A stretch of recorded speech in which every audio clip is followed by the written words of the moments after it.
ఇక్కడ చూడండి, ఈ ప్రభుత్వము అధికారంలోకి రావడం కోసం గత ప్రభుత్వాన్ని అనేక విమర్శలు చేసుకుంటా ప్రభుత్వం అధికారం రావడం కోసం అన్ని పథకాలు చెప్పారు. ఏం పథకం చెప్పారు? ఉచిత కరెంటు అన్నాడు. నేను అడుగుతున్నా, ఒక 100 రూపాయల కరెంటు బిల్లు కట్టుకోలేనటువంటి పరిస్థితులు ఉన్నారా ఈ తెలంగాణ రాష్ట్రంలో ఉన్నటువంటి ప్రజలు? సూటిగా సమాధానం చెప్పాల్సినటువంటి అవసరం ఉన్నది. మీరు చెప్పాల్సి తీరాల్సిందే. ప్రజలుగా మనం కూడా ఆలోచించుకోవాల్సినటువంటి సందర్భం ఇది. వీళ్ళు మోసం చేస్తున్నారు మనల్ని. వీళ్ళ కుట్రలు మనం పసిగడతలేం.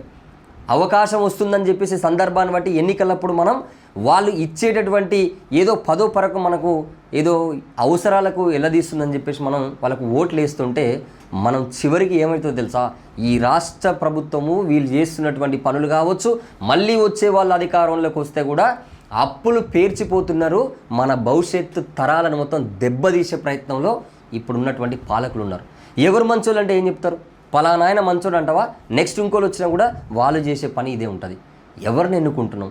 ఏం జరుగుతుంది అసలు? అట్లాగనే ఈ ఉచిత కరెంటుతోని వీళ్ళు తీసుకొచ్చినటువంటి సెంటిమెంట్ అంతో ఇంతో కాదు.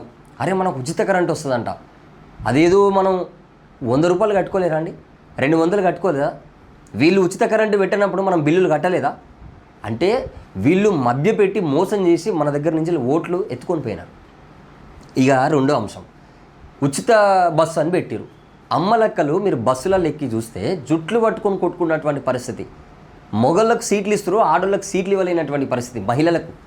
మహిళలు రోడ్ల మీద నిలబడితే ఈ బస్సులు నడిపేటటువంటి డ్రైవర్లు వాళ్ళని చూసి ఆపలేనటువంటి పరిస్థితి. ఇల్లు ఎక్కితే పైసలు రావు, అక్కడ ఏమన్నా వాళ్ళు మగ మనుషులు ఉండి ఎక్కించకపోతే బాగుంటుందని చెప్పేసి లైవ్లో చాలామంది చూసినాం. బస్సులు ఎక్కి కూడా గమనించినటువంటి పరిస్థితి. అంటే ఇక్కడ మోసం చేయడం తప్ప వేరేది ఏం లేదు. క్లియర్గా చెప్తున్నా, మోసం చేస్తుంది తప్ప వేరేది ఏం లేదు.